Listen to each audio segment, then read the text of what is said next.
Wow. Overnight, Tampa police officers actually rescued 15 people, including multiple children, after a tree fell onto a local home. Fortunately, they managed to get everyone safely to a shelter.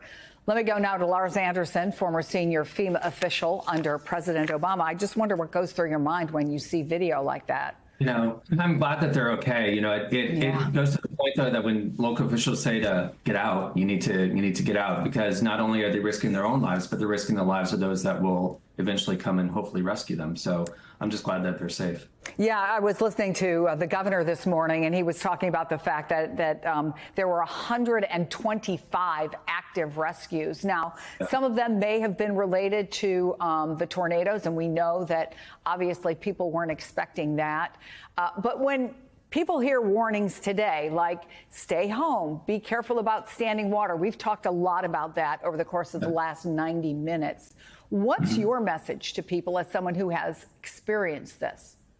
I'm going to kind of beat a dead horse, but listen to your local officials. They're the ones that, have all the modeling predictions. They know what's going to happen. They know what the vulnerabilities are in the community. So when they don't issue an evacuation order lightly. And so when they do, you need to evacuate. The mayor of Tampa the other day was saying, with the possible storm surge, thank God it wasn't as high as was predicted. But, if it had hit that 15-foot level, that's unsurvivable. If you don't evacuate, you will die. And that's what the Tampa mayor said the other day. And I think the messaging, people listen to this. I think because of the Hurricane Helene that hit a couple weeks ago, people realize that these things are serious and local officials are being very serious about evacuating. So thankfully, I think a lot of people heeded that when it came to Milton this time, and a lot of folks that didn't evacuate last time did this time.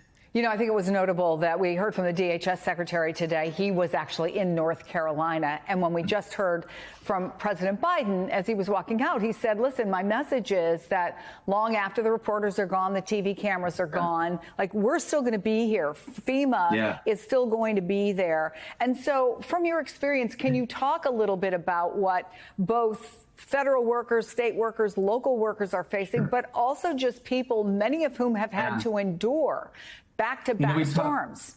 We talk about the stages of a hurricane, and, you have the immediate aftermath of what happens. But now is really the hard part. This is the part where people start to put together back their lives. They're contacting insurance companies. They're contacting FEMA. This is the hard part. This is the part that is going to wear people down psychologically, mentally, physically. This is the hard part. State and local officials are going to be there with emergency supplies. FEMA will be there with emergency housing assistance, food, water. The point is right now there's still rescues probably going on. They're focusing on getting power back up so people can start to rebuild their lives.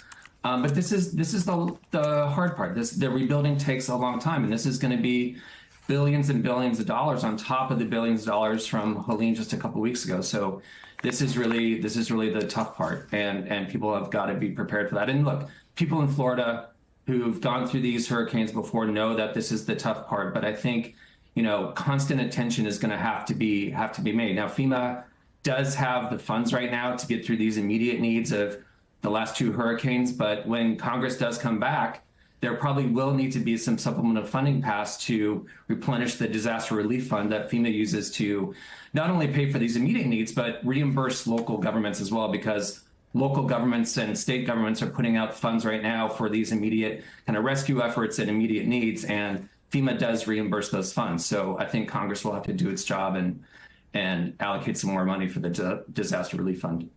Thank you for putting actual real information out there, because it is needed. Lars, it's good to have you on the program. Thank you so much. Thank you. And Thanks. Folks who are looking for information on how you can help, just use your phone. We're going to keep it up here for a second. That QR code on your screen, if you scan it, it will take you to a list of organizations that have been vetted by NBC News who will help.